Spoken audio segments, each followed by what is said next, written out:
এক গ্রামে এক লোক ছিল। তার একটা মাত্র মেয়ে ছিল। মেয়েটা খুব অসুস্থ হয়ে পড়ল। লোকটা অনেক ডাক্তার দেখালো, কিন্তু কোনোভাবেই মেয়েটা সুস্থ হল না। একদিন এক বুড়ি এসে বলল, তোমার মেয়েকে সুস্থ করতে পারি, কিন্তু একটা শর্ত আছে। লোকটা বলল, কি শর্ত? বুড়ি বলল, তোমার মেয়ের সুস্থ হওয়ার জন্য একটা সোনার চেন লাগবে। লোকটা রাজি হয়ে গেল। বুড়ি চেন নিয়ে মেয়েটাকে সুস্থ করে দিল। মেয়েটা সুস্থ হয়ে উঠল, কিন্তু লোকটা বুঝতে পারল না বুড়ি কেন চেনটা নিয়ে গেল। তারপর একদিন লোকটা বাজারে গিয়ে দেখল বুড়ি একটা দোকানে বসে আছে। লোকটা বুড়িকে জিজ্ঞেস করল, আমার মেয়েকে সুস্থ করার জন্য যে সোনার চেনটা নিয়েছিলেন, সেটা দিয়ে কি করলেন? বুড়ি হাসি দিয়ে বলল, আমি চেনটা বিক্রি করে একটা গাছ কিনেছি। লোকটা অবাক হয়ে বলল, গাছ কেন?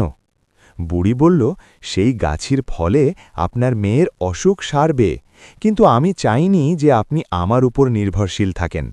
তাই চেনটা নিয়েছি, যাতে আপনি নিজেই আপনার মেয়ের জন্য কিছু করতে পারেন। লোকটা বুঝতে পারল বুড়ি আসলে তার মেয়ের ভালোর জন্যই এমন করেছে। লোকটা বুড়ির পা ধরে কেঁদে ফেলল এবং বলল, আমি আপনার ঋণ কখনো শোধ করতে পারব না। আপনি আমার মেয়ের জন্য যা করেছেন তা আমি কখনো ভুলব না।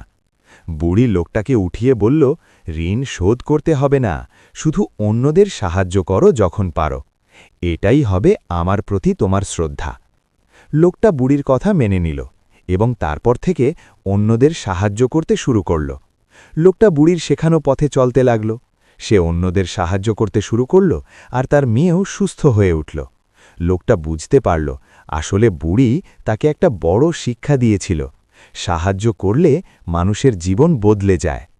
তারপর একদিন লোকটা তার মেয়েকে নিয়ে বুড়ির কাছে গেল ধন্যবাদ জানাতে। বুড়ি তখনও সেই গাছের নিচে বসেছিল। লোকটা বলল, আপনার গাছের ফলেই আমার মেয়ে সুস্থ হয়েছে, আপনাকে ধন্যবাদ। বুড়ি হাসল আর বলল, ফল নয়, আসলে তোমার সাহায্য করার মনই তোমার মেয়েকে সুস্থ করেছে। লোকটা বুঝতে পারল বুড়ি আসলে তাকে জীবনের একটা বড় সত্য শিখিয়েছে। তারপর লোকটা আর বুড়ি অনেকক্ষণ গল্প করল।